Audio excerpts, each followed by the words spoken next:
Fallen people, listen up. It's never too late to change your love. So don't let them steal your life. Don't let them break your stride. There's light on the other side. You'll see all the raindrops falling behind. It's a revolution breaking out tonight. It's a revolution.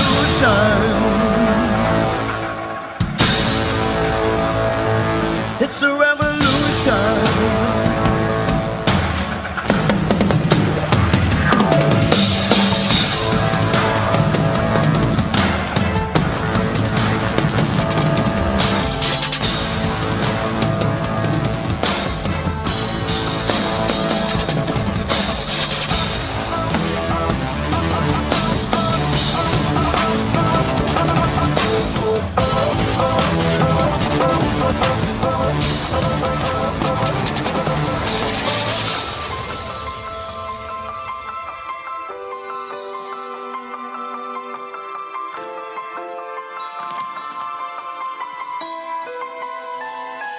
Can you see it? The worst is over. The monsters in my head are scared of love. Fallen people, hey, listen up. It's never too late to change your love. So don't let them steal your life. Don't let them break your stride. There's light on the other side. You'll see all the raindrops falling behind. It's the revolution breaking out tonight. It's a revolution.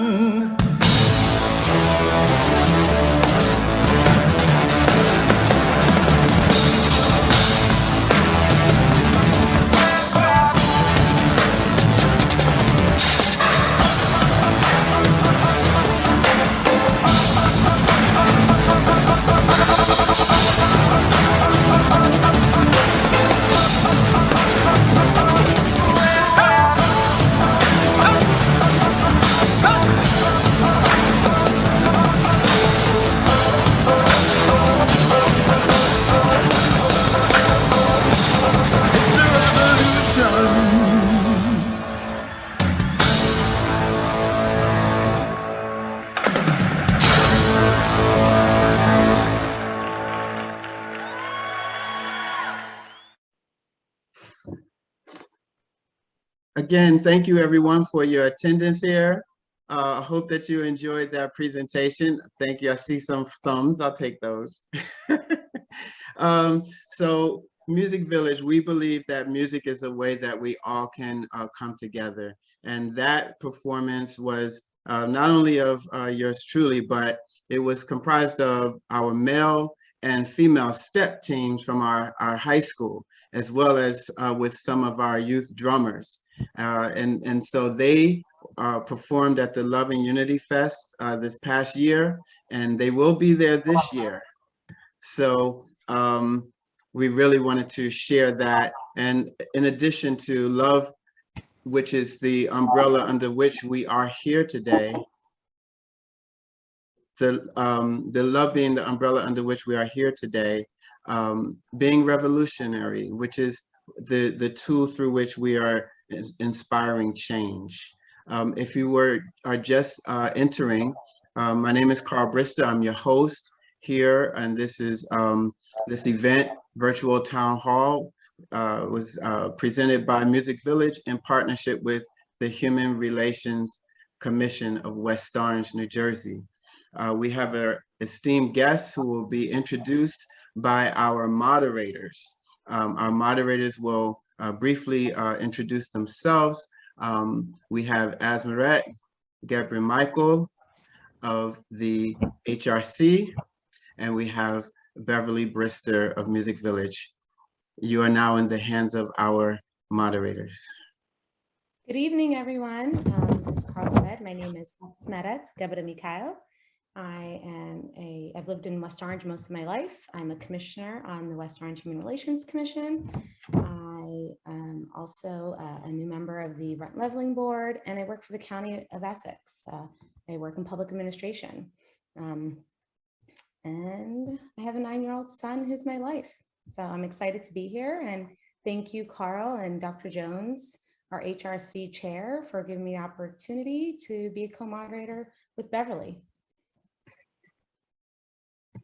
Good evening, everyone. I'm Beverly Brister. I'm also the wife of Carl Brister, and I'm a member of Music Village. And we thank you, everyone, for joining the virtual town hall. I also have a business called Beverly's Webshop, and I do a live stream weekly show called Boss Talk that's going to be in season 3 starting in March. So I'm also a West Orange business owner and community member, and just enjoy having conversations like this to move things forward. And everyone, I want to again welcome you and thank you all for taking time out to be here. As we proceed, I would like to share with you just a few notes for housekeeping, the way that we will guide ourselves this evening. And again, love, respect, and kindness will be the umbrella under which we all stand tonight. Our comments, as truthful as we desire, we want the truth, the whole truth, nothing but the truth. We also know it can be done and said and stated respectfully, in addition to the questions. We ask that everyone please remain muted unless you are speaking. The moderators will be calling on the panelists to speak. They will answer the questions that have been prepared first. Each panelist will be given 1 minute to respond to the question. After each question, all the guests will have an opportunity to ask questions regarding to the topic that was just discussed. All questions from the guests should be entered into the chat. Please feel free to enter your questions in the chat. I, as your host, will be reading them. We also have a co-host, Mr. Brian Major, who will be reading the questions. And I will be selecting the questions that we will have asked. And I will please put your name with it. And I will call the questions that were asked and the person who presented it, and you yourself will ask the question. So at that time, we would ask that you please unmute and ask your question, and so that the panelists can respond. Please let us know if your question is directed to all panelists or specific ones. They will have a minute to respond to you.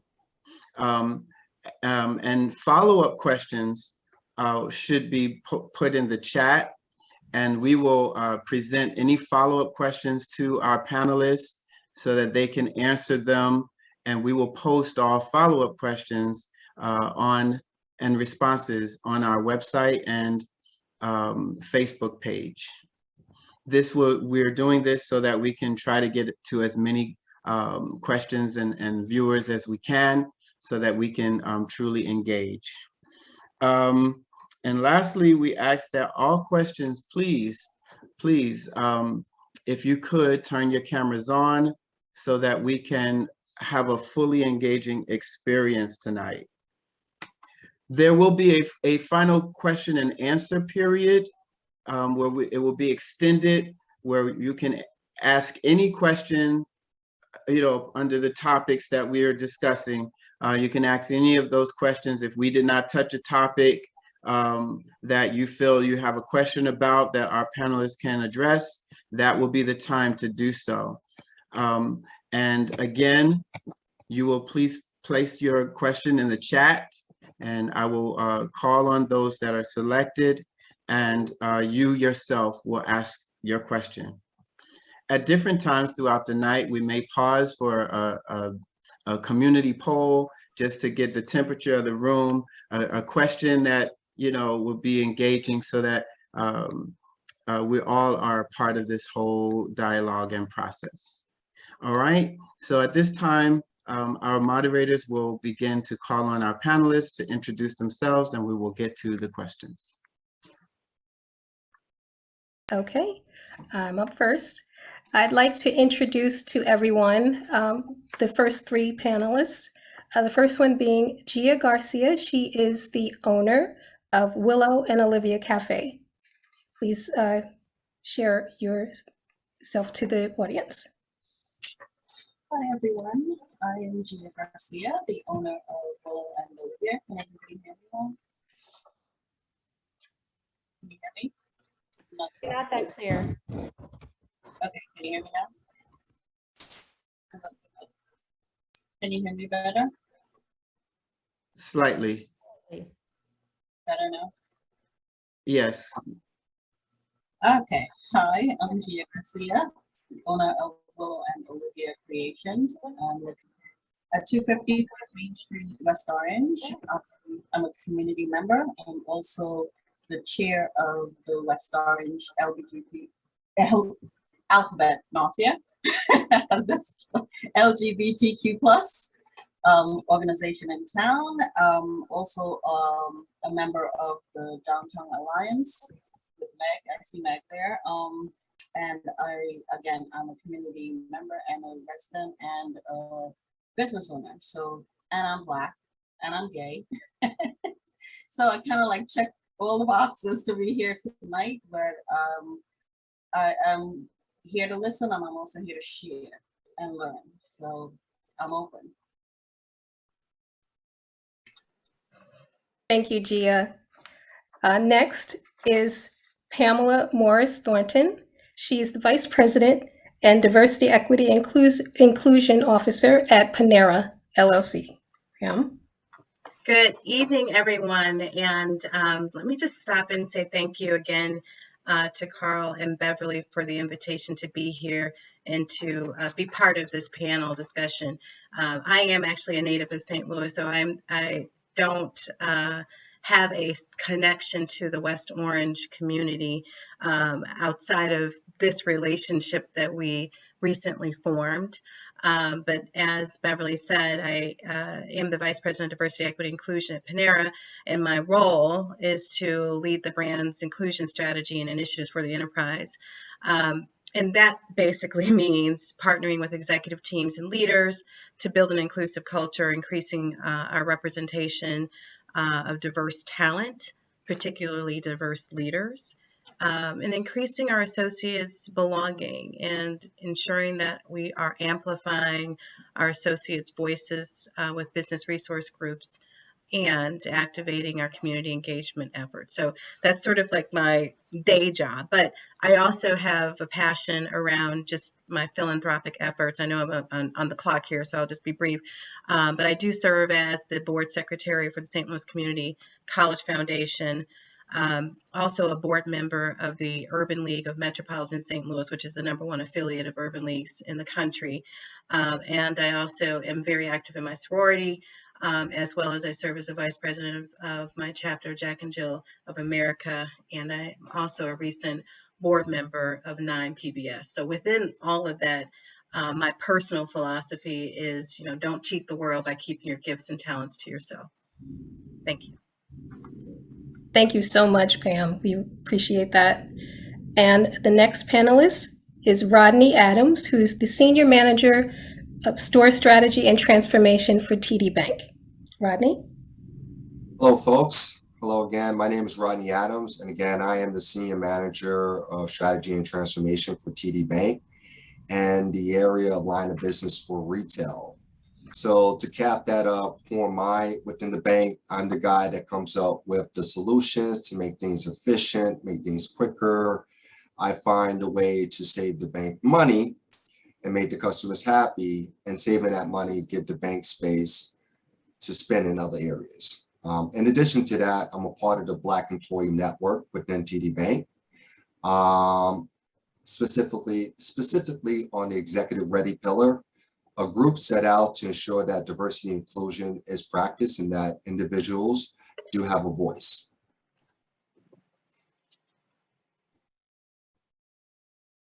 Thank you.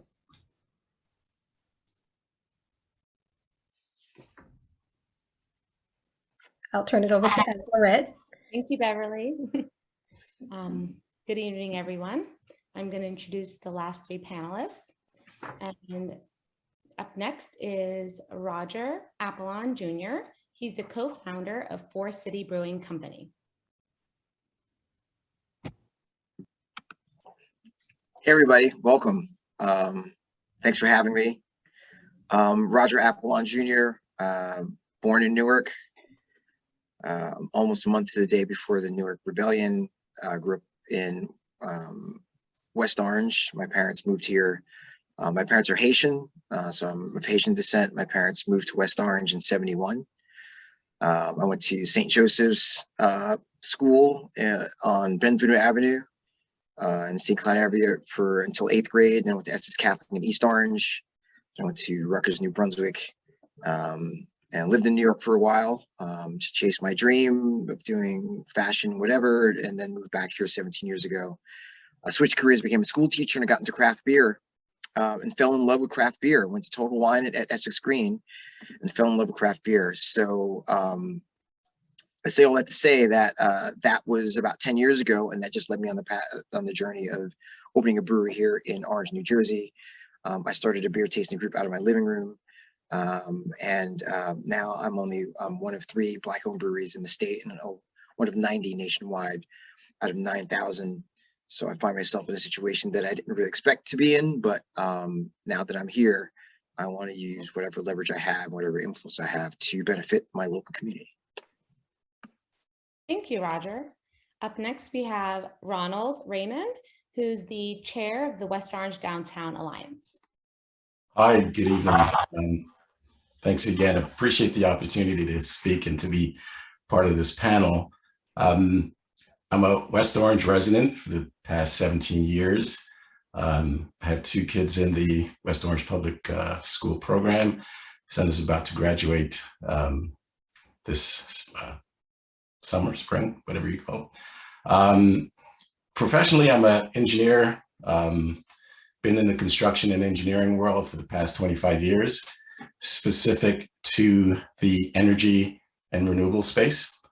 And as we talk about diversity and inclusion, I'm hoping that part of the conversation, and certainly what I will be sharing, is lack of representation in that space, and how we kind of chart a path forward to making ourselves and our voices be heard.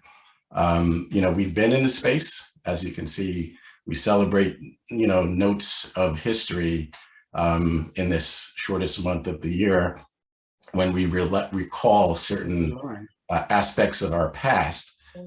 But what I'm hoping is that we are reminded that we are a recurring and continual contribution to the space. So I also am part of the Downtown West Orange Alliance, where I've chaired the committee for the past 5 years.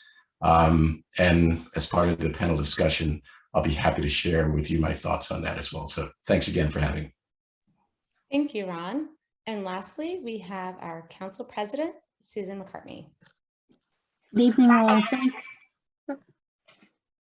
Good evening.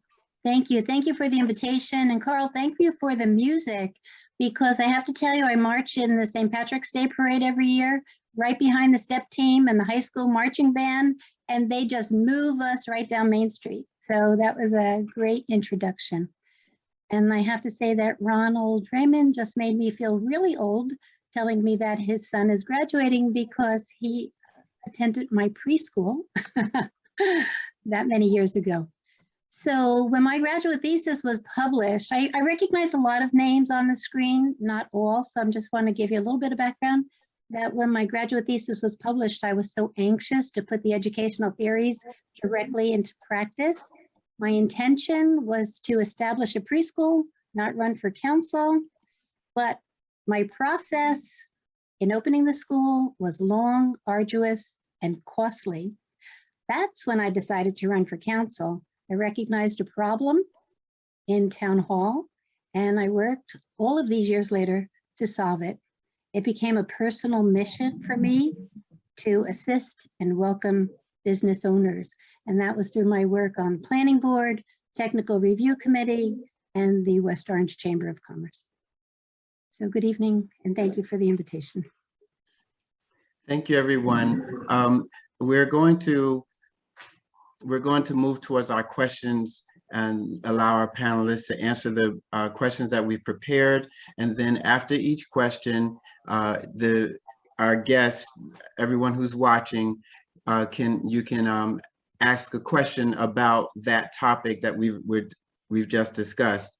All questions must be submitted in the chat, and I will select those questions, and I will call on.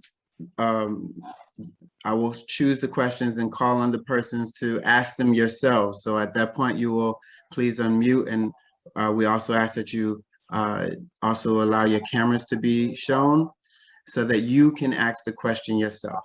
I do want to make a note. I want everyone to hear a certain sound. Can you guys hear that? That's the time's up sound. And we will be adhering to that so that we can get through our program and make sure that everyone has an opportunity to speak, and also for our viewers to have opportunity to ask a question. So let's begin. Each person has 1 minute to respond, and then we move to the next person. Thank you so much. Okay, so question number 1. What are your values for diversity and inclusion? And we are going to start with Gia.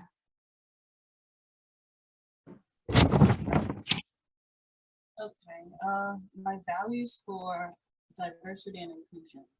Obviously, it's really important to me as a woman, B, a business owner in West Orange, in the suburbs of West Orange, of New Jersey to boot, and living within a diverse community. We need to have spaces where people feel without even trying. And that has been my goal since opening day one, opening Willow and Olivia as a space for everyone.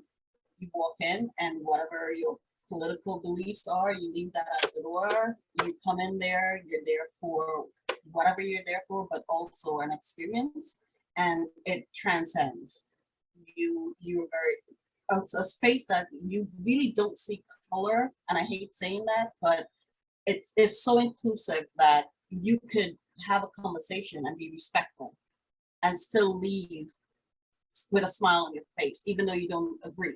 And that is very important for, I think, small businesses, especially in such a tight-knit community like West Orange, that we have spaces like that where people can gather and respect each other and feel inclusive because we're so diverse. Thank you. Thank you. Thank you, Gia. Right, up next, we have Pamela.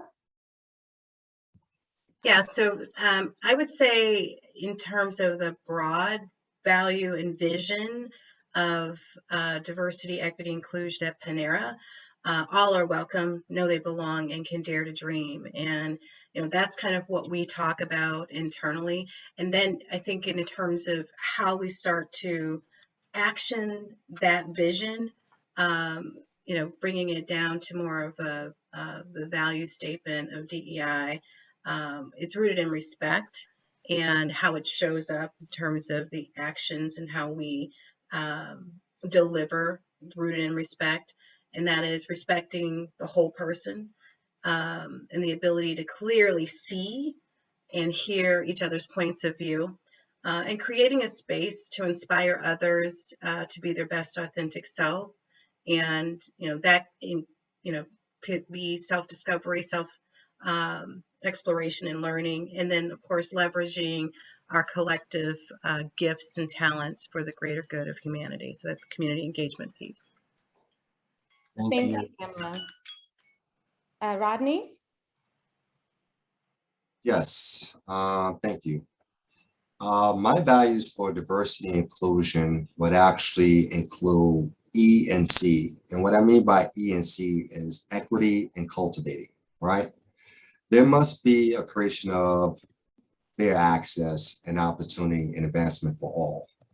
And the playing field doesn't necessarily have to be level, but it has to be fair.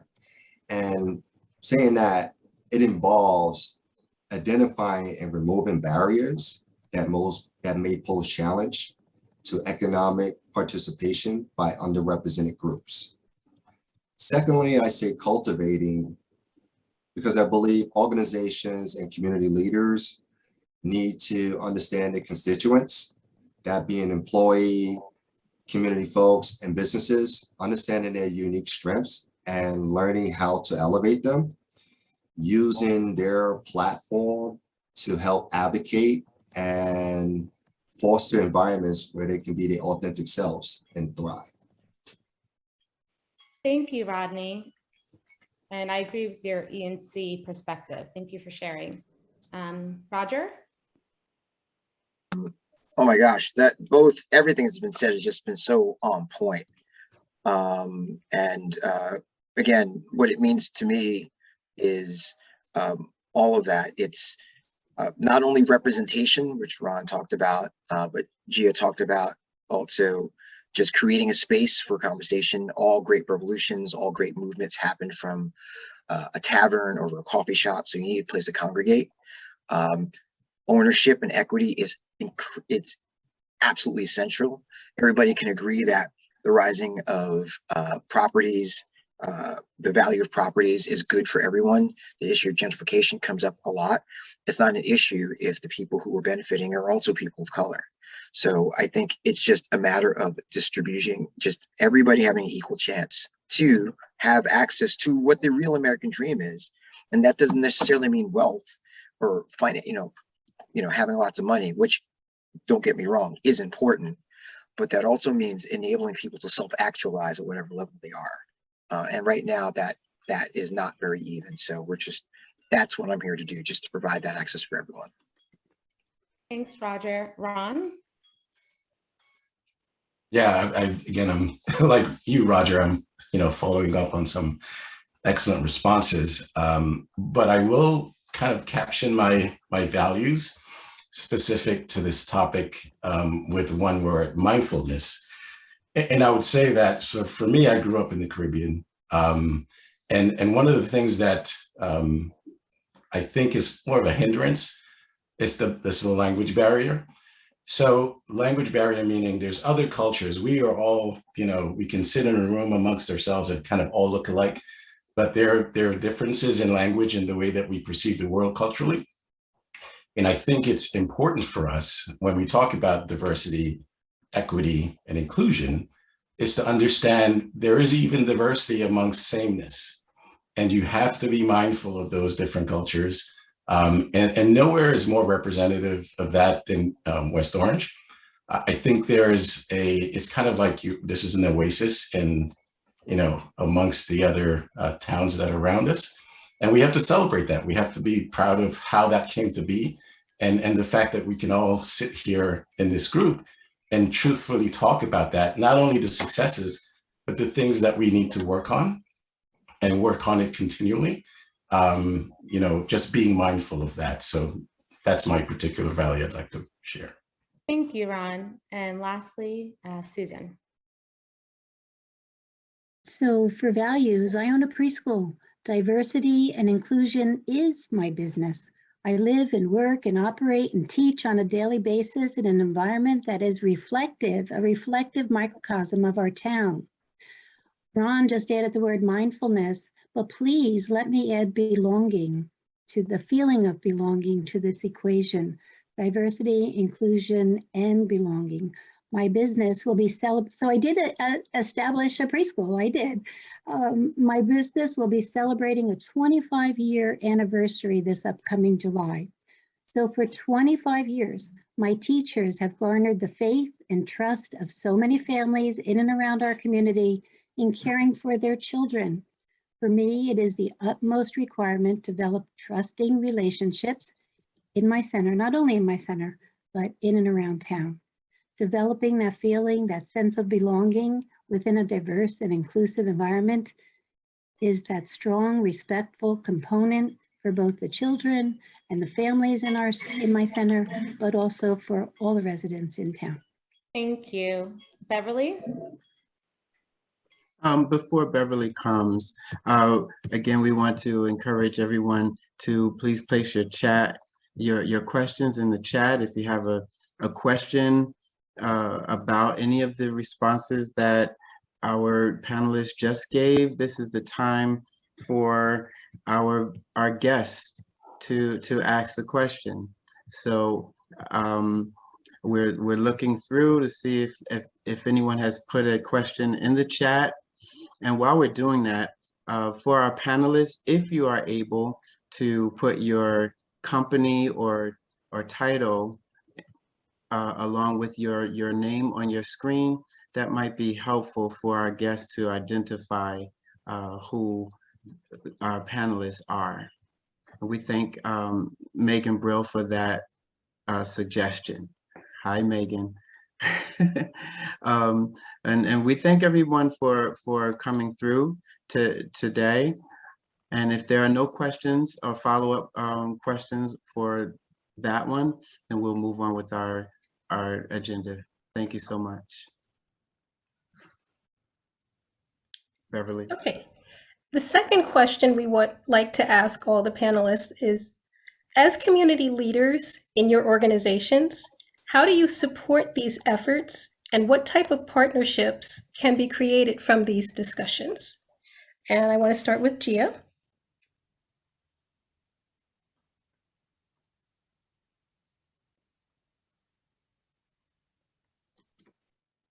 Gia, you need to Gia, you're unmute. muted.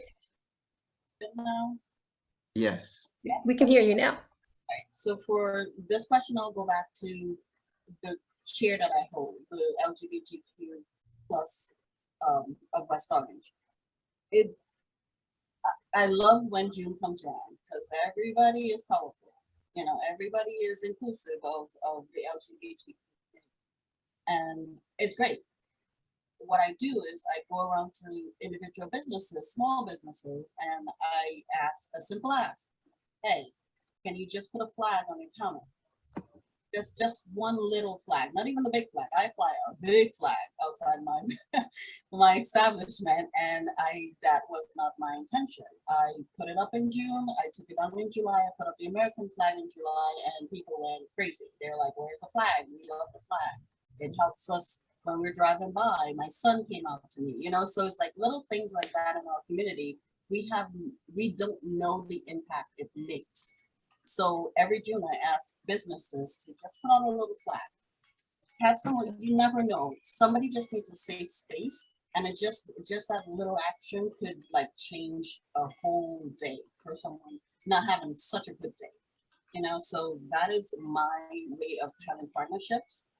I do wish that Rodney, we can have some corporate involvement, and when it comes to that, we haven't seemed to have that traction with corporations, but it's something we can talk about and get on board. Thank you. Thank you, Time is Gia. up. Yes. And you're right, having something to identify for people to know a safe space is here, that's definitely important. So we appreciate, thank you, appreciate that. Next, Pam. Can Can you share? repeat the question for everyone, please? Sure.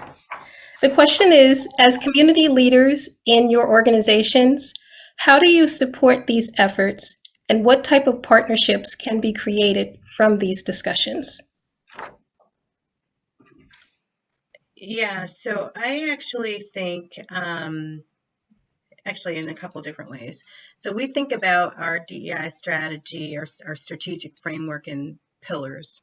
You know, how do we build an inclusive culture? how do we create opportunity to build diverse leaders and representation, and then that community engagement piece. And so where we have strategic alignment with a potential partner is how we start to build those relationships. And it's really focused on what's going to give us the greatest or deepest impact within the communities that we serve. So I would say that's sort of like a broad view. But then what we also have recognized is, we want to take an approach that strengthens our efforts. And we know that it isn't always, from a national standpoint, it isn't always garnered broadly at the national level, but more at the grassroots level. So where there's much more of a community relevance. And so when you think about specifically in West Orange, engaging in partner, is that my chime? Engaging with partners like Music Village, again, so really sort of dialing into the community itself, where there's relevance within that community, and building those relationships at that grassroots level. That's where we've actually seen the power of these relationships, because you can be more curated with your support and more curated with your partnerships and sponsorships. Right. Thank you. Thank you so much. We want to remind everyone to please put your questions. If you have questions for the panelists, please put them in the chat. I'm still looking, I see a few hands raised, but if you might, please put your questions in the chat. And we thank our panelists.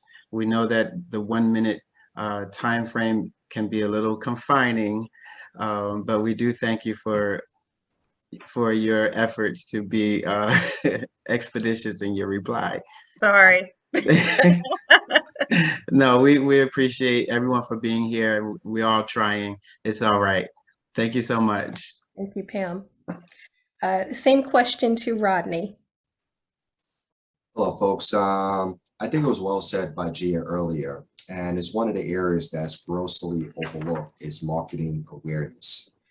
Due to culture, climate, sensitivity, and the pandemic, marketing awareness has become a big focus, and customers want to see individuals that look like them in the marketing material, right? So thinking about that, racial and ethnic minorities make up about 45% of the US population, about 4.5 or more percent adults identified to be LGBTQ+, and about more than 40% of Americans identify as having a disability. So keeping that all in mind, TD Bank has definitely ensured to include diversity and inclusion tactics in all its current marketing materials. That I would like to say.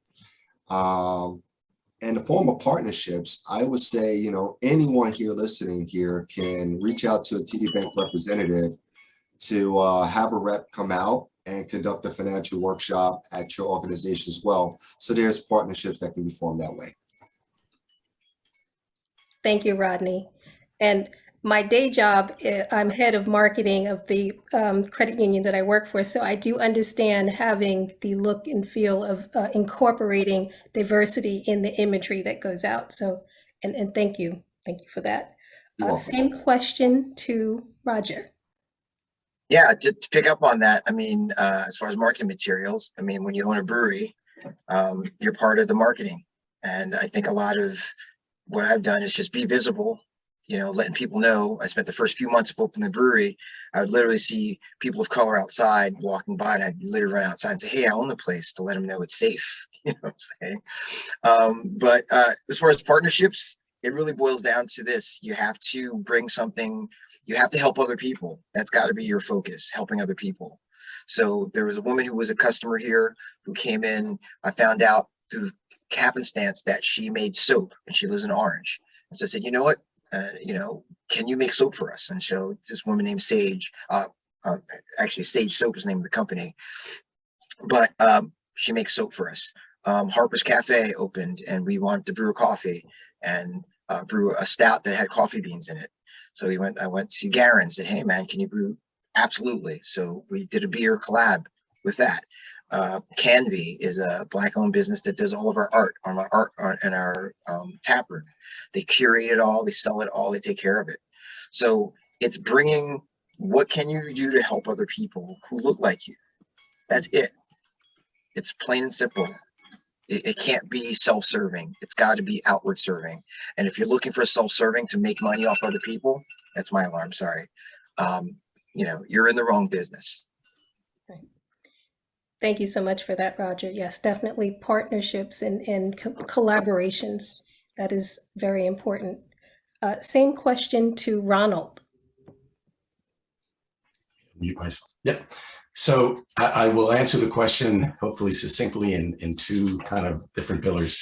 One, as the chair of the Downtown Alliance, I think the objective and what we should strive for more is to have in our monthly meetings, have more avenues for small business owners and develop small business owners, you know, from the basic, you know, operating standpoint to the marketing, and you know, because we have a pretty diverse business corridor as it is, but I think the downtown can do more in actually fostering growth and development of those businesses.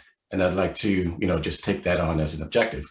In my professional life, as an engineer in this space, what I have done is always mentor, and to Roger's point, if I'm not seeking out that one other person of color in the room and sharing my knowledge of the past 20 years from mechanical engineering, energy, you know, if I'm not doing that, I'm not doing a service to myself and my community. So I constantly strive to look out for and bring that person in, whether you're a project manager or a project engineer, someone learning how to do quick and dirty calculations, going out and actually maybe even the soft skills, like how do you present your thoughts and ideas succinctly. So those are the things that I do constantly. And that's how I, you know, share and help in this space. Thank you for that, Ronald. And I personally try to do the same thing, you know, having a place where I have some influence. I try to make sure that I make that connection and bring someone else up with me. Thank you for that. And lastly, Susan. Thank you. So with this question, I too focused on the word partnership because there is value in the diversity and inclusion of ideas as well as the people who share them. So for the business community, I immediately think of the West Orange Chamber of Commerce because I was looking for that sense of belonging. The board offers its local business owners that sense of belonging. And I have worked, when we talk about helping others, I have worked with the West Orange Board of Education media specialist on the board of the chamber to initiate a chamber business spotlight. And that would feature our local businesses on our local public access channels. And the mission is to be welcoming and helpful and promote new business owners with ribbon cuttings and networking events, sharing funding source information that comes available. And just recently, it was announced the NJEDA Main Street Recovery Finance Program for small business owners. And I know that I did share that with the Downtown Alliance and chamber members, and that gets posted for people to see. The chamber presents a monthly Biz 2.0 speaker series. I'll talk fast. A speaker series on advice for best business practices for small business owners.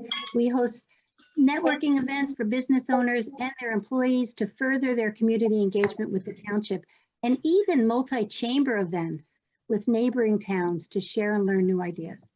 And the chamber also often partners with the mighty team on the Downtown Alliance. And that's our township special improvement district, but Gia and Ron are here to elaborate on that. Thank you, Susan. Definitely very important connection there. Okay, I'll turn it over to Asmeret. Okay, question number 3. How do you or your business contribute to impactful efforts that strategically and steadily advance diversity, equity, and inclusion in West Orange? And we'll start with you, Gia. And before Gia goes, I'm going to just make a decision and in kindness to our guests. that we will grant a minute and a half so that you don't feel so rushed. So I'm sure you're enjoying the sound of our ding Sorry. clock. But so we want to hear your full thoughts, and also be considerate. So we're going to extend that time to a minute and a half so that you can feel free to wrap up. All right. Can we share that question one last time, and then I will bring Gia in. Sure. How do you or your business contribute to impactful efforts that strategically and steadily advance diversity, equity, and inclusion in West Orange? Gia, you're up first. All right, so again, I can speak on what I achieve and what I bring to the community, which is our Gay Alliance to West Orange. I recall specifically when I first mentioned this in, I believe, 2015, and I was like, there was no parade, there was no visual, like anything for the LGBTQ plus community, and but I visually saw so many of the families and just people in our community, and I was just like flabbergasted, like why is it all the surrounding towns have something, but West Orange did not? So I posed the question, and I was met with some pushback on the top levels, and back to what Susan said, belonging. It's because of wanting to belong in your community. I was like adamant that this was going to happen. I pushed through it, and I did not care what they said. It was our innate right to march down Main Street with a flag. And the first time we had that parade, we had 150 LGBTQ families of West Orange, 150. And we never had a parade before. That was incredible to me. So I vow every year, regardless of pandemic, we will fly that flag at Townhall. And I wish and I hope that we can still have our parades and we can match and we can have our gatherings, but that flag is going to fly because it is important to, I want to say 45% of West Orange. And that is a big percentage. And the youth of West Orange, even the younger kids in West Orange. Thank you, Gia, for your important work and your advocacy. I am the county liaison to the Essex County LGBTQ board. So thank you so much. You're welcome. So that's our town. So that is sorry, your time. I think their time is up. Yes. I reclaim my time. I reclaim my time. No, but yes, so that is my mission for West Orange on my strategic and diverse and inclusion efforts. Thank you. Pam, you're up next. Or Pamela, I'm sorry. It's all right. I love this question, and you may want to pop it back up just so that we're clear about what the question is. But the way in which I think about the answer for Panera is transparency and truth-telling. And by that I mean, why am I here, right? And so the real story of how Carl, Beverly, and I became connected was through an experience that was less than favorable that happened in one of our cafes. And we take that very seriously. And not only, and Chet Wright, who's our regional vice president, is on this call as well. And we met and we talked about it. And we wanted to make sure that what our response is not just a corporate response, but a response that is authentically us, and wanting to make sure that we not only move past the moment, but learn from it. And how do we continue to learn and grow as an organization? And so we do, as part of this effort, take these situations. We don't always get it right? We're a big brand. We're a big brand with 50,000 employees. We train everybody and we think we train them well. But the reality is one false move or one bad interaction, you can make headline news, and you can have a brand damaging event. And so it is very much an intentional action on our part to be here in this moment, to continue to learn, to talk about the incident, and to take the incident itself and use as part of our training.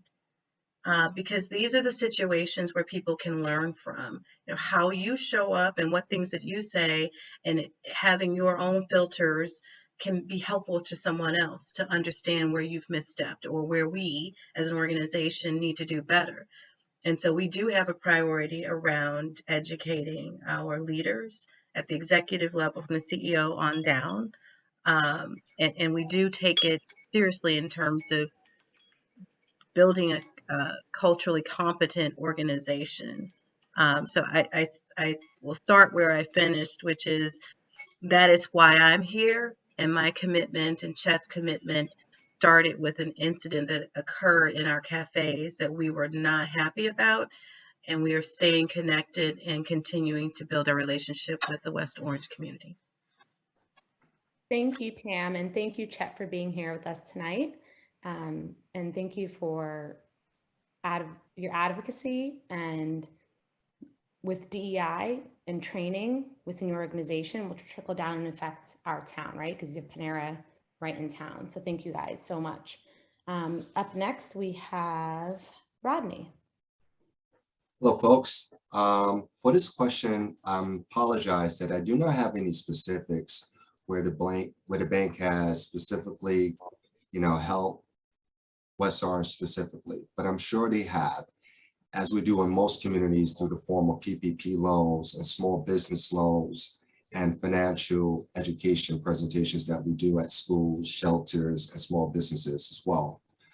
If I may, I can share my screen of what the bank has done on a holistic view, as far as in multiple local communities throughout the nation.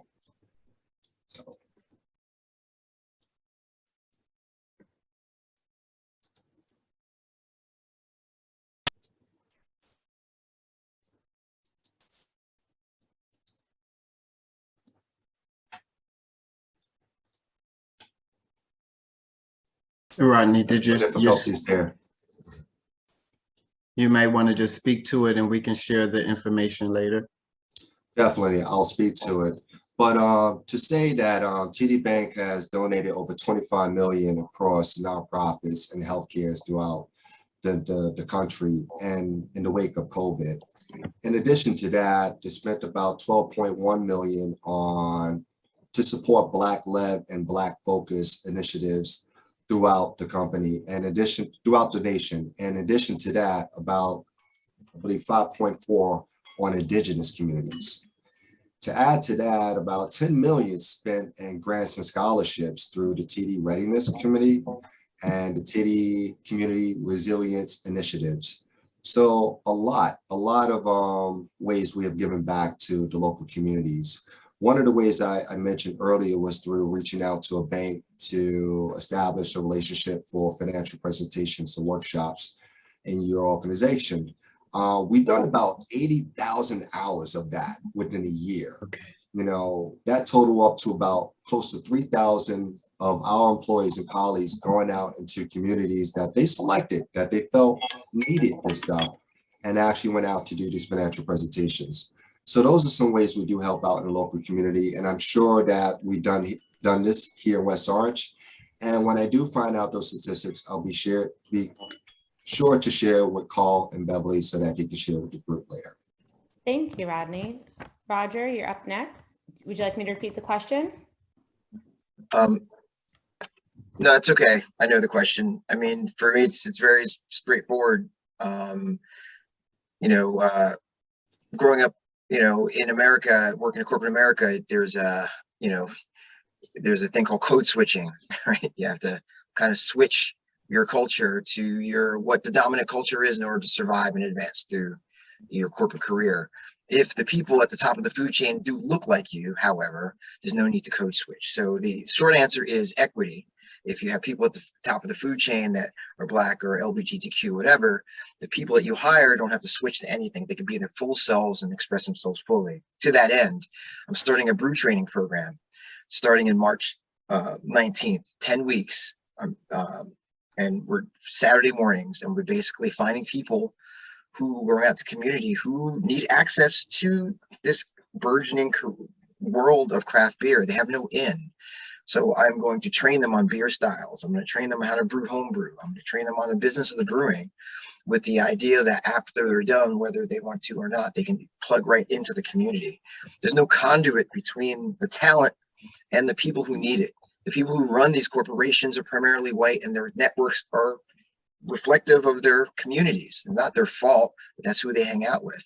When you change the people at the top of the food chain who have I'm bringing my personal network.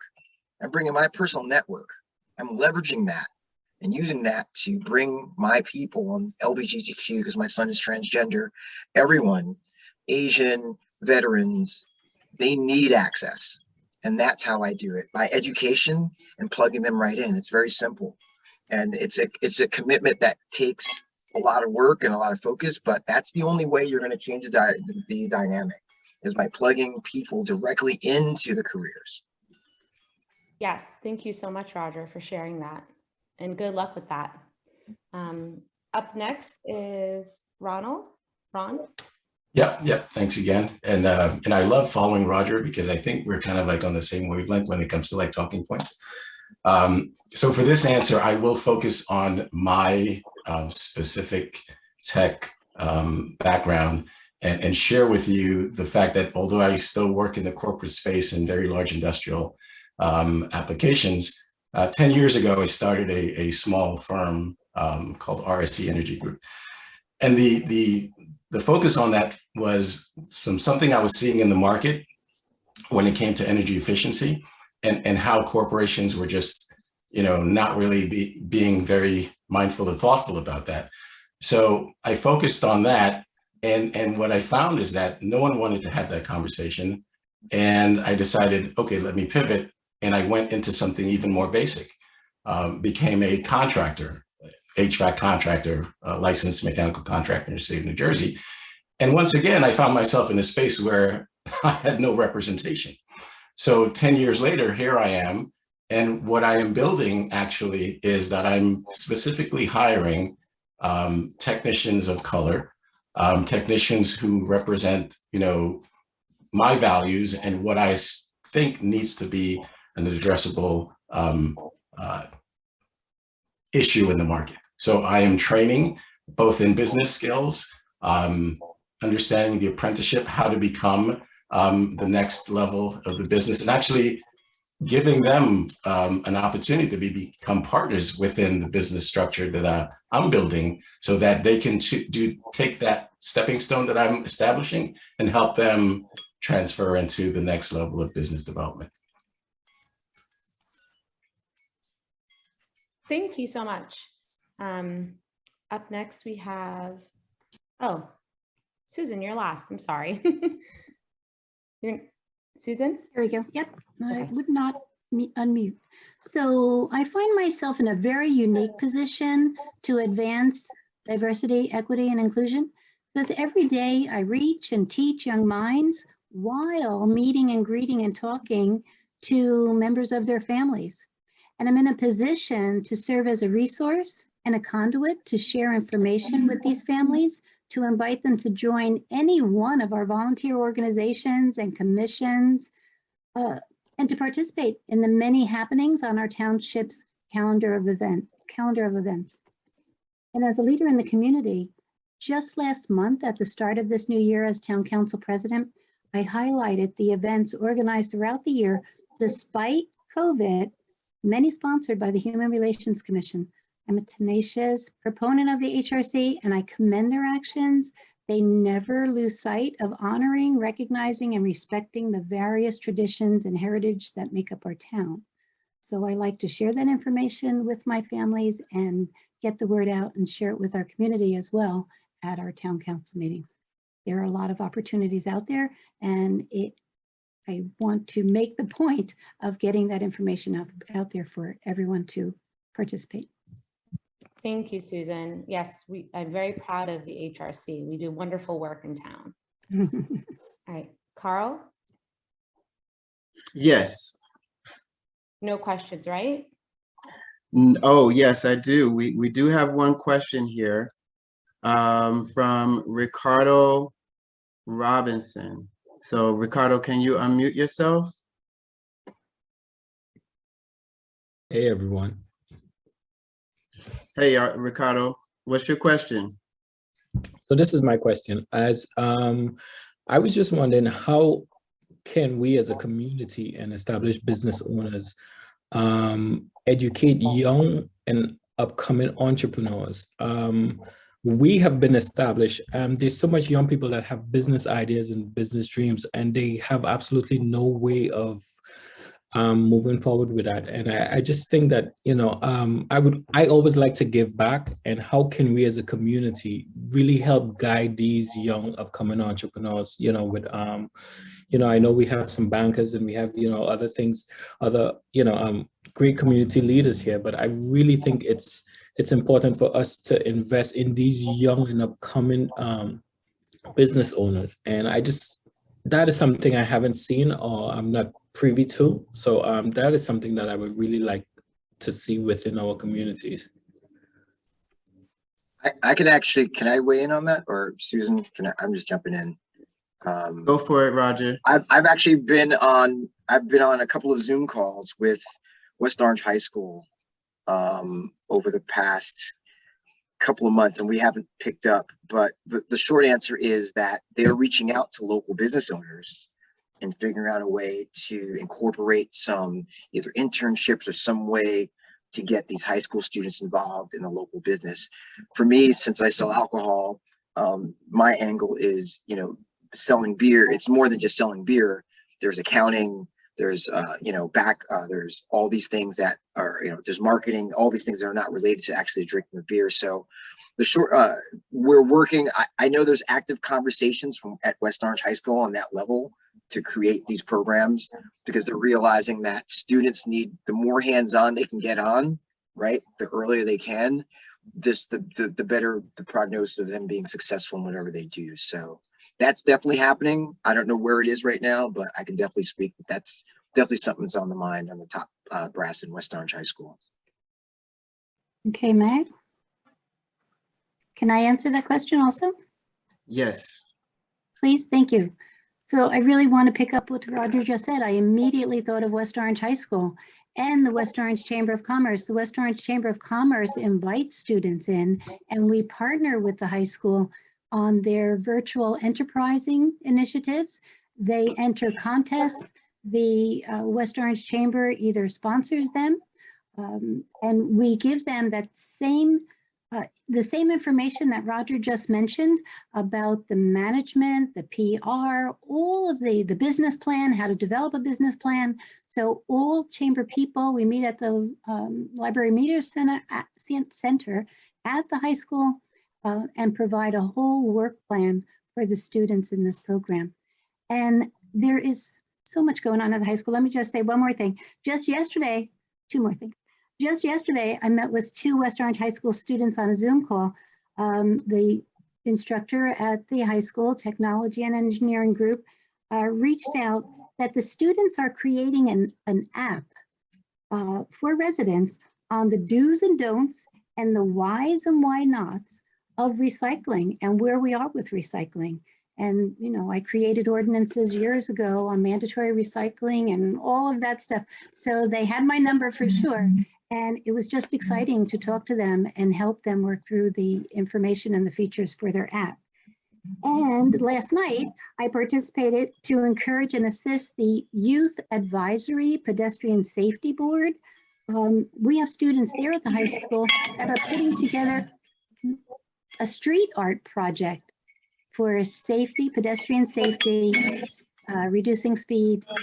So there's great potential at the high school.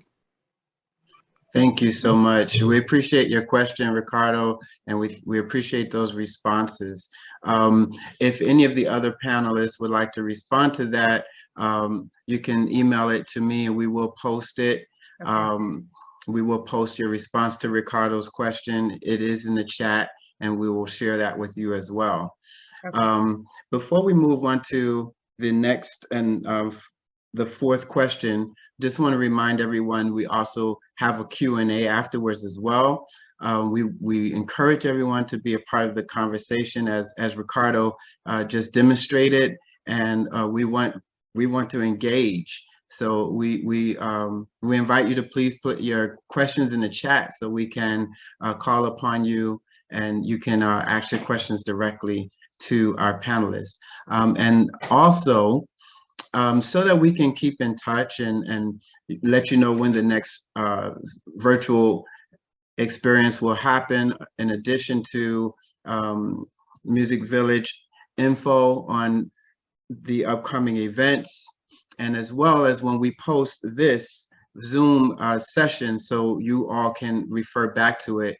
I'm going to kindly ask if you don't mind to just put your email in the chat and send it directly to me. You can send it directly to the host so that we can email you when this is done. You can begin to do so as we move on. And now we'll go to the fourth question.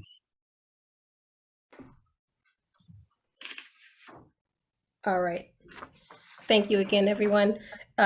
This last question, it's a three-parter.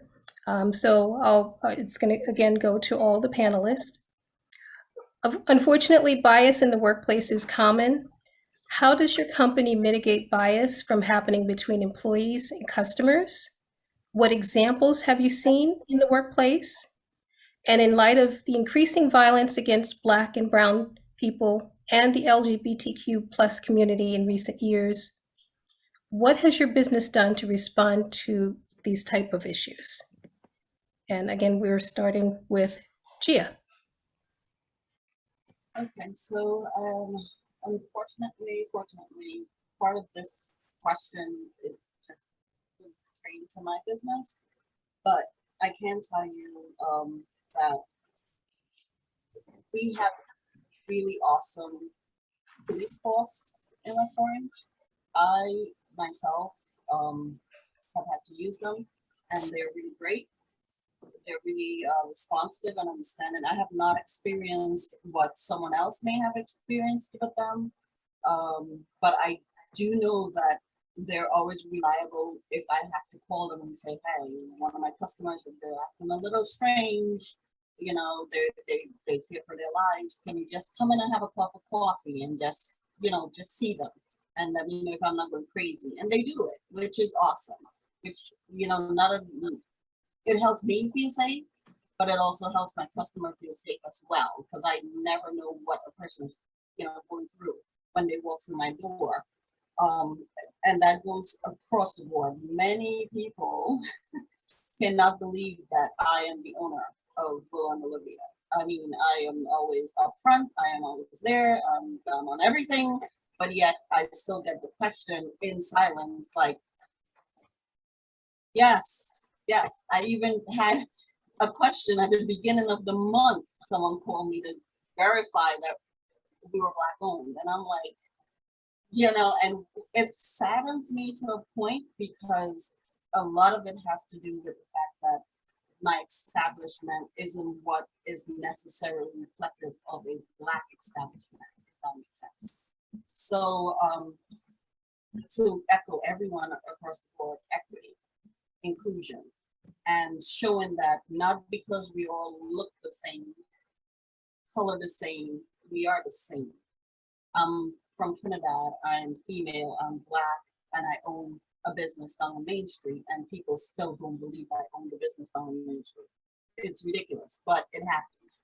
And that is sad.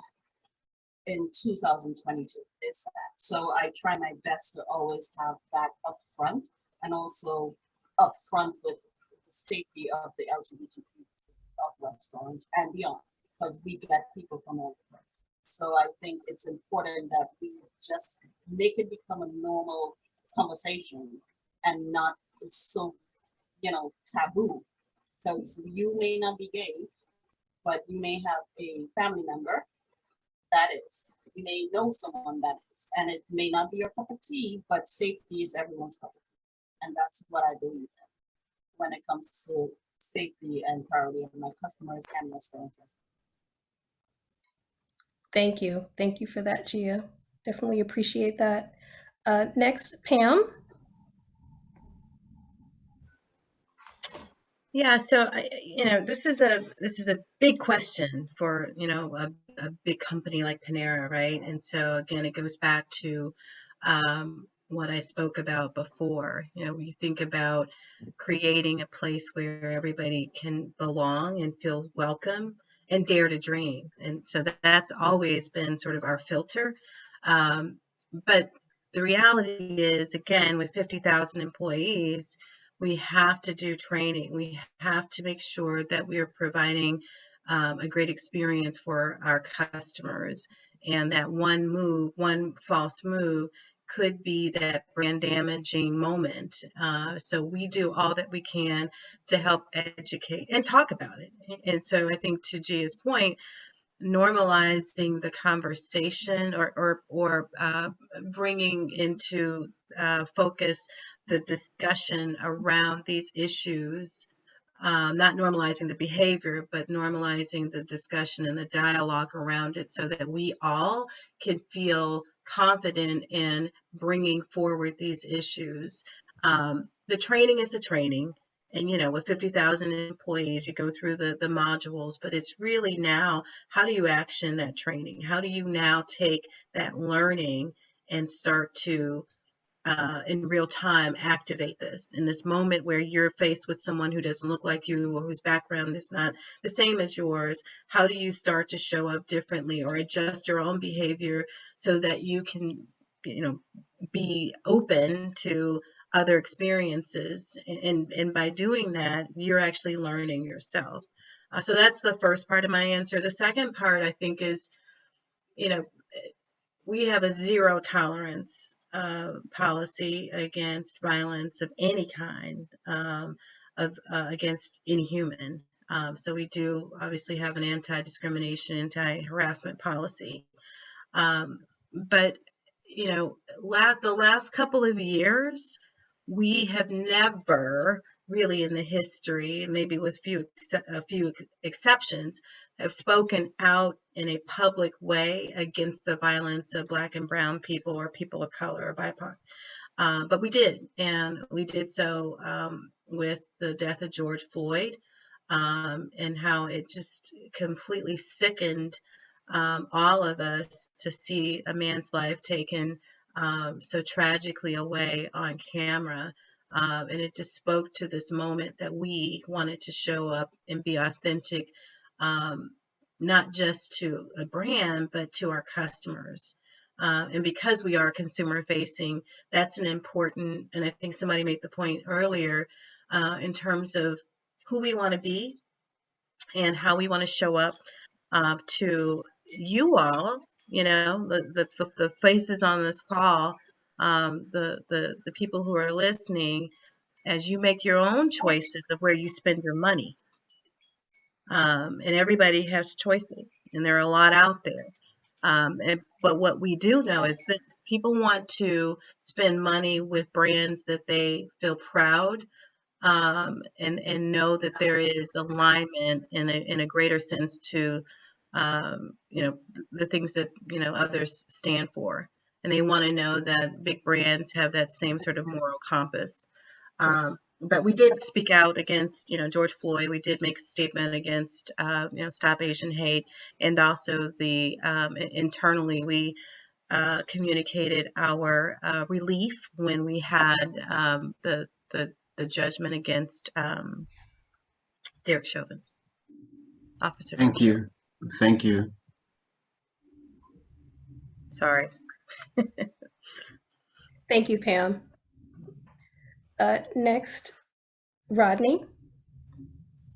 Awesome. I will echo the saying that TD Bank has policies in place that speak out against all sorts of harassment, discrimination, and inequality, right? TD believes in the essence of delivering, believes in the essence of diversity and inclusion and providing a safe and productive work environment for everyone to come and feel to be their authentic themselves again.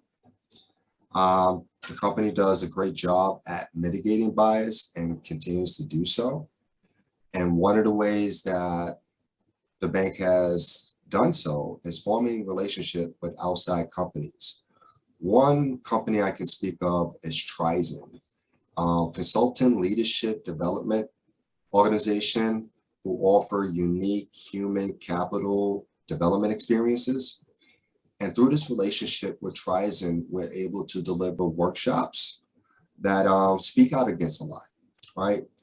Workshops such as unconscious bias and intersectionality.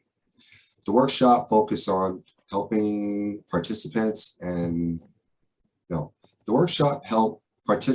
identify their implicit biases and their impacts on thinking and the corresponding actions of those relationships, those career success opportunities, and the leadership abilities. In addition to that, we had workshops on privilege and power. The realization that we all have some form of privilege, right? And the corresponding power that is important. It's an important concept in creating equity and an inclusive culture. So we have these type of workshops to help bring it to the forefront to educate people on multiple topics that people have risen or, have issues with. In addition to that, we have business resource groups, diverse groups that support and champion diversity and inclusion in the workplace that reflect the people and the culture and the communities that they live in and serve. Through these BRGs, valuable work, workshops, such as I mentioned, happen as well. One that I can name was around allyship. What is allyship, how to define it, and how to become one, right? And how to, embrace it all. But also within these business resource groups, individuals have voices and they have the opportunity to self-identify with a group that really reflects their values and what they believe. So there are groups such as Minority in Leadership, the Black Employee Network, which I'm a part of, Latinos in Leadership, Women in Leadership, Veterans and Allies, and AMCB, Forever Proud groups, and the list goes on. But these are ways that we are, involved. That's great. Great to hear. Thank you, Rodney. Appreciate that. Next, Roger. Yeah, I aspire to get to the level where I have a staff or have enough employees where I can have, programs in place. Hearing Pamela and Rodney's stories sounds awesome because that's something that I wish, it's a luxury to be able to bring in professionals or hire professionals who are expertise in that. But since we're a small business, these are live experiments, people. It's live experimentation. So I hire people who don't look like me, and they've got to get used to working for somebody who doesn't look like them. And we find out very quickly whether they can flow with that or not. Luckily for me, for craft beer, people tend to be more open-minded, so they have no problem with that. When they interact with customers, we have to talk to our employees all the time how they interact with customers, because a lot of them bring their own bias to the table. So they treat customers that look like them or not look like them certain ways that they're not aware of it, that as an owner, you have to be aware of. You got to pick up on that. So we're constantly fighting the battle on the front lines of mitigating bias between employees and customers. What I've seen in the workplace is very simple, similar to Gia, right? I walk in and people, tell your boss you're doing a great job, and you tell, whoever you work for, tell your owner, man, you're awesome. I'm like, thank you, I definitely will. Or sometimes I get smart and say, you just told them, and they're like, what? And that's okay, because there aren't a lot of us.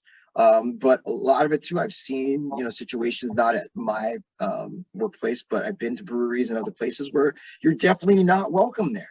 I commuted for many years in New York City, and on the 77 bus, you can tell when there's an empty seat and somebody's sitting next to you. You can tell that look when they want you to sit next to them, when they don't want you to sit next to them. You know, they have to say, I don't want you sitting next to you, but you know the vibe. And sometimes I walk in a brewery in a restaurant and they give you that, like, you know what, we'll serve you, but, you know, we're just being polite. And that's not cool. Nothing you can do about that except just, you know, be yourself and try to, you know, create something that's not. With all the violence going on with the LGBTQ and people of color, it's very simple. We create a safe space. That's all it is. That's our antidote. We create a safe space. So if you're LGBTQ, if you're Black, if you're Latino and don't speak English, if you're ESL, like, you can come in here and you can get a beer and have fun and find and feel comfortable being here. You're not going to be an outsider. And I think that's a lot of it too. I think, you know, New Jersey specifically, I have to keep it 100%.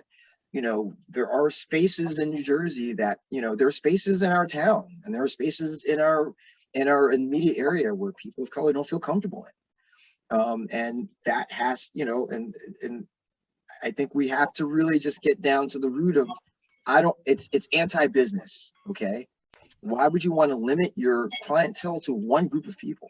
That just does not make business sense. So if you're really about making money and having a successful business, you want everybody in your group. If you have another agenda, fine, but I just won't be there. Right, right. Thank you. Thank you for that, Roger. Next, Ronald. Yeah, again, I'm following up, Roger, and I can only humbly answer the question succinctly. So early in my career as an engineer, I remember being asked, why are you here? Do you belong here? Do you work here?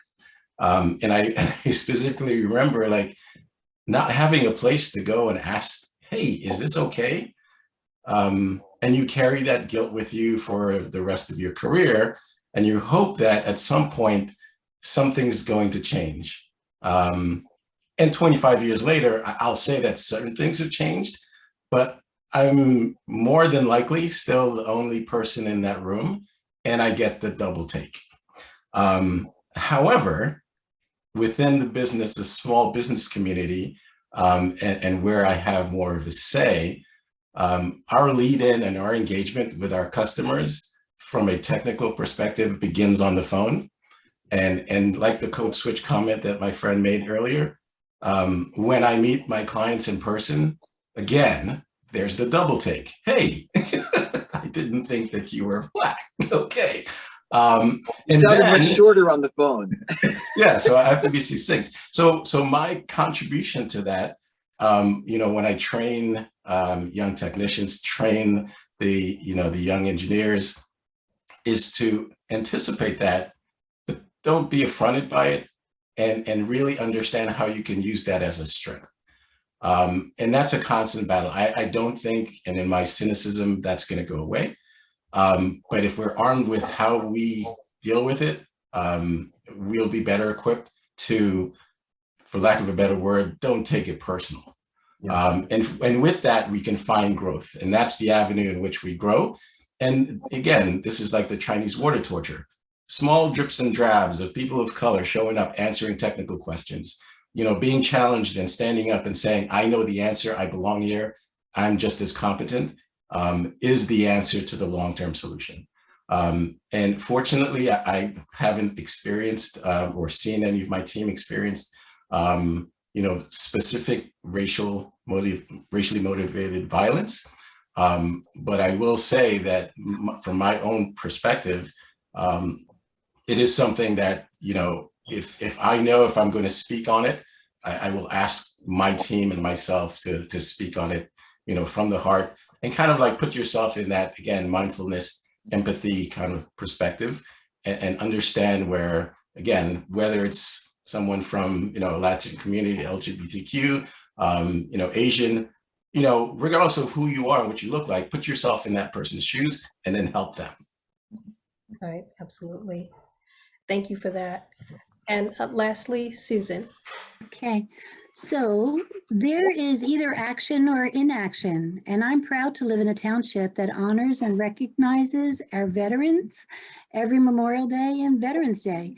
This township has earned that distinction of being the most decorated community with over 330 West Orange veterans receiving the New Jersey Distinguished Service Medal since 1999. I say that because the township also has the public display of pride with the Downtown Alliance Hometown Heroes banners extending the length of our Main Street corridor. The township took action to the racial and ethnic reckoning we all experienced last year to the outcries of man's inhumanity to man, starting with the peaceful, effective Black Lives Matter protest, the ensuing discussions that were brought before the administration and the council brought about an agreement which was unanimously voted upon by the council to provide the implicit bias awareness training for all township employees and elected officials. The training sessions were conducted by none other than our own Dr. David Jones, the mayor's appointment as chair to the Human Relations Commission. The police reform immediately followed to review all use of force protocols. The township council unanimously adopted an ordinance requiring our police officers to wear operational body cameras. The council adopted the ordinance to prohibit the use of rubber bullets or tear gas. The council adopted an ordinance for civil service towns to hire off the alternative route program to hire individuals who have successfully completed and approved police academy training. The council adopted I'm reading because there's so much that we've done. The council adopted an ordinance with clear defining directives on the use of force and the reporting of the use of force. In August 2020, the West Orange Police Department entered into a pilot program with Essex and Morris County Mental Health Association to assist the police when responding to calls where mental health might be a factor. And just yesterday, the police department posted their annual use of force analysis for 2021. And the highlight, I haven't read the whole thing, but the highlight is there was not one incident where an officer initiated a discretionary or proactive action that resulted in the use of force. In meeting with so much success with the mental health program in December 2020, the Office of Justice granted the township a $525,000 grant to continue the mental health program, the behavioral response program. And despite COVID again, the HRC and the township partnered to encourage and welcome inclusion and empathy. That's another word I want to say. No. Okay, welcome inclusion and empathy by organizing the Respectful Stop Hate campaign with the United Asian Voices of West Orange, the vigils for our synagogues and the community's outrage, and the police department's immediate investigation for the bias crime that was charged recently for the defacing of the property near our local temple. The township joins together for flag raising ceremonies to honor and recognize the India's independence, the Hispanic Heritage Month for last year, celebrating 12 Latinx countries represented here in West Orange with the West Orange Hispanic Foundation, and the LGBTQ+ Pride Month ceremony to commemorate the Stonewall riots of 1969. The Orange West Orange Fair of Unico, the Italian flag raising ceremony, and the upcoming 69th annual St. Patrick's Day Parade, highlighting and working to include every school, every organization that we have here in town. I think the town responded admirably. Thank you, Council President. Thank you. Thank you. So at this time, we realize that we are beyond the 8:30 mark at which we had intended to end the program. However, we would ask that you would please indulge us to continue. We're asking for a 15-minute grace to complete the program so that we can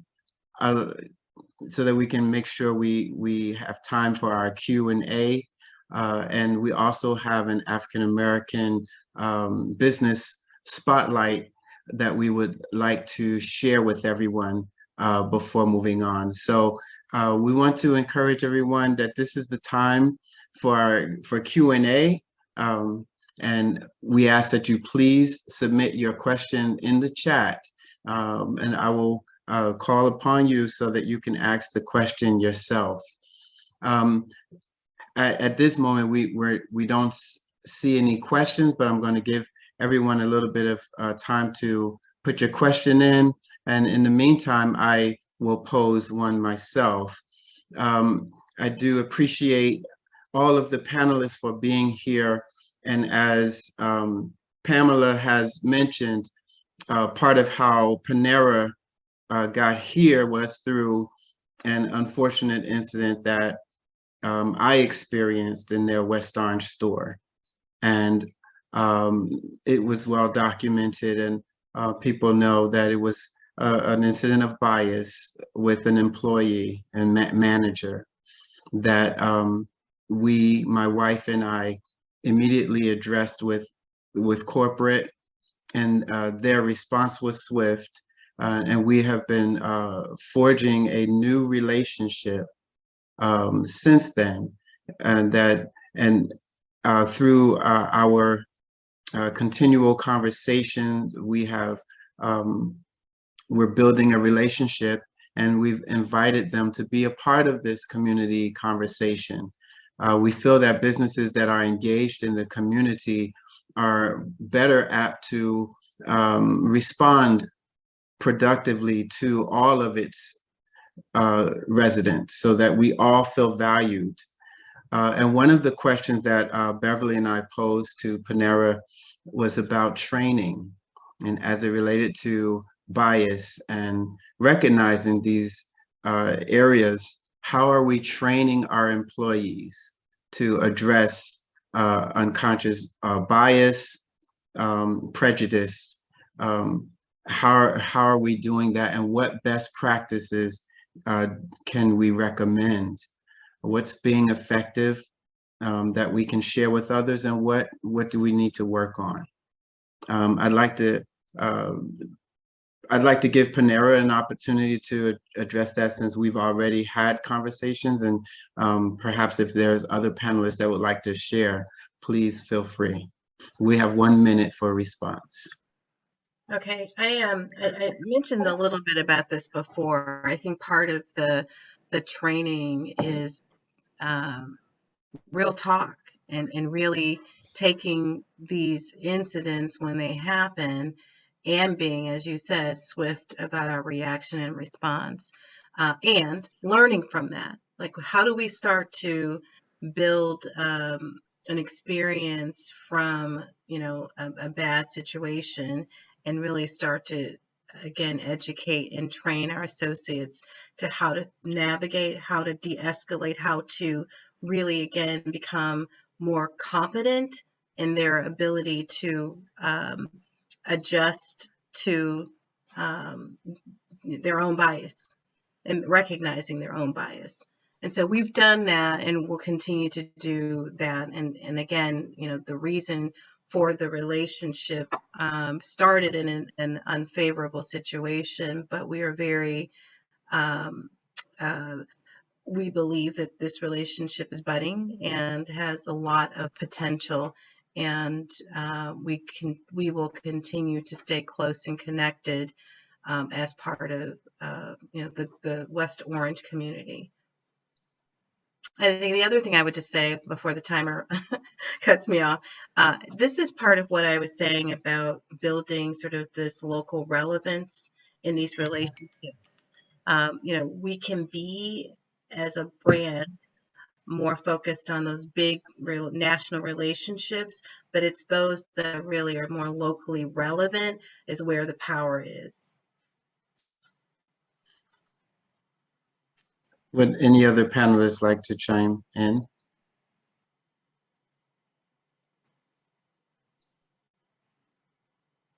Okay, thank you so much.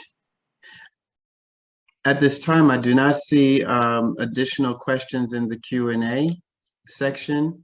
I do want to recognize another council person, Ms. Tammy Williams, who is here with us. Tammy, are you? Thank you so much for being here. Absolutely, I am. Hi, Thank you Tammy. so much. Thank you so much, Carl. It has been my pleasure to join and listen to all of the comments this evening. I think that it helps us from an legislative body and a member of our council to just hear the voices of the community and to understand from the many voices and different perspectives some of the issues and concerns that have been raised here this evening. So thank you to everyone who has taken your time out of this evening to join this dynamic panel and to hear the discussion.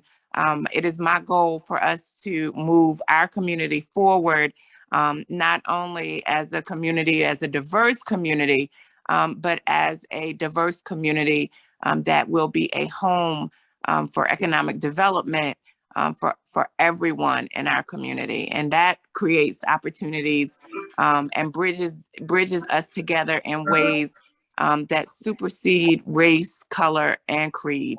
Unfortunately, what we do know in our society is that the color of green motivates more things than not. And so with that, again, just listening to the different perspectives and hearing those concerns just enlightens me as an elected official. So thank you to everyone. Thank you so much. And we know that you are working on a directory for African American businesses and that you've placed the chat, in the chat, the link, and we will share that chat on our Music Village platforms as well. Thank you so much.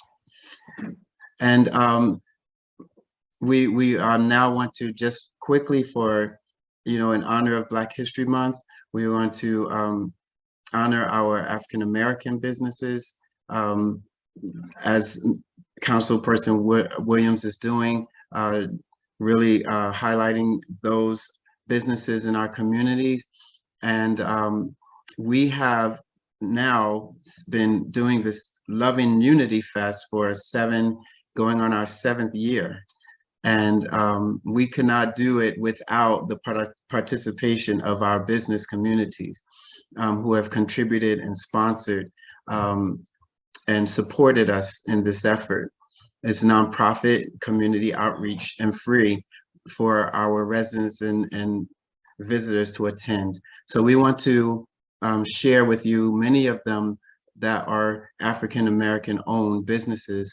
And we have a special spotlight on Mr. Roger Appalon, who graciously opened his doors for our very first kickoff last year. So we hope that you enjoy this brief presentation.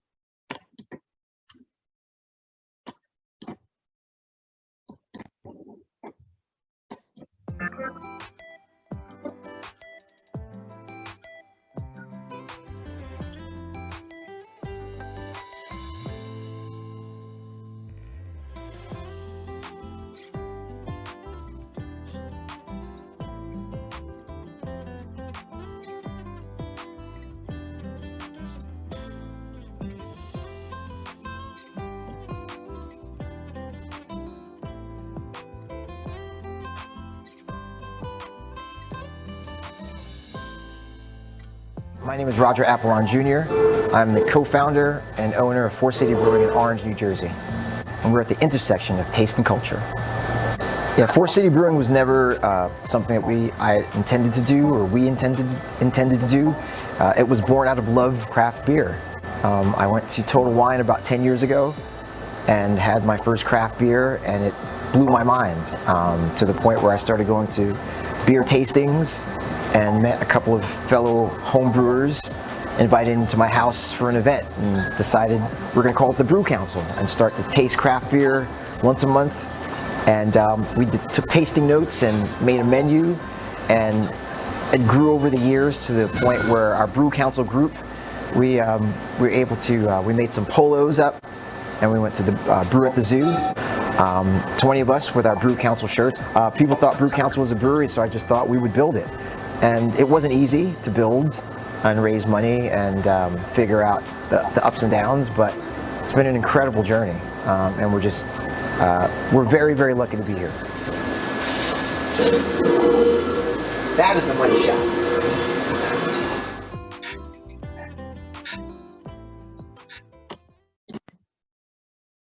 We want to applaud all of our African-American businesses. Roger, thank you. Wish you had already sent that to us so we could all toast with you. And we are Next time. we're so appreciative not only of our businesses but the township, Council President McCartney, Mayor Parisi, have all been very supportive of Music Village and the Love and Unity Fest. Meg Brill from the Downtown Alliance has been there since our first year. This year, we're entering our 7th year, and it's going to be in May 21st of this year. We're also having a charity bike ride.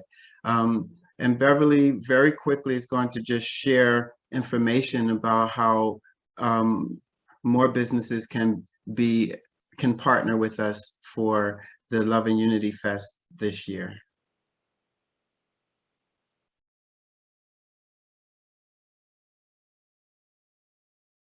Make sure you unmute, Beverly.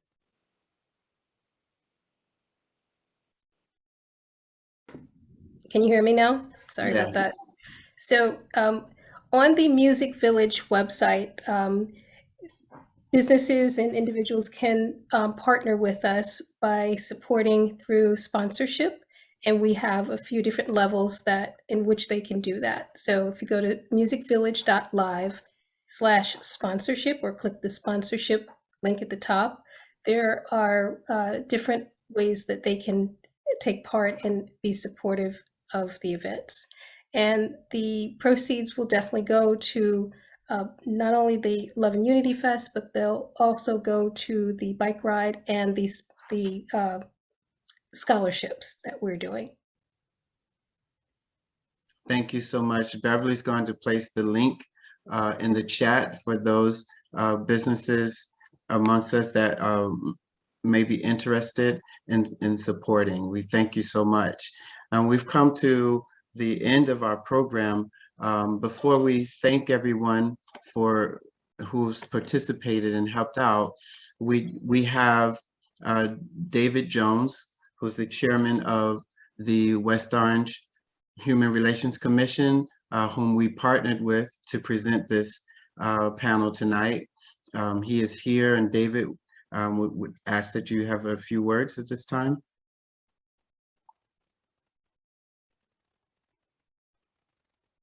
I know you are unmuted, but your screen is off. We'll circle back. Perhaps he's having some technical difficulties. So I want to acknowledge behind the scenes our technical director, Mr. Brian Major, whose help today was significant and immense. We thank you so much, Brian, for your help behind the scenes. He's our Music Village technical director.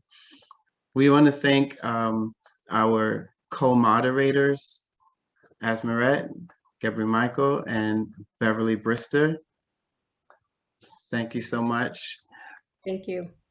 Thank you for having us. And we want to especially thank all of our panelists, Roger, Ronald, Pamela, Rodney, Susan, and Gia. Thank you guys for your contribution.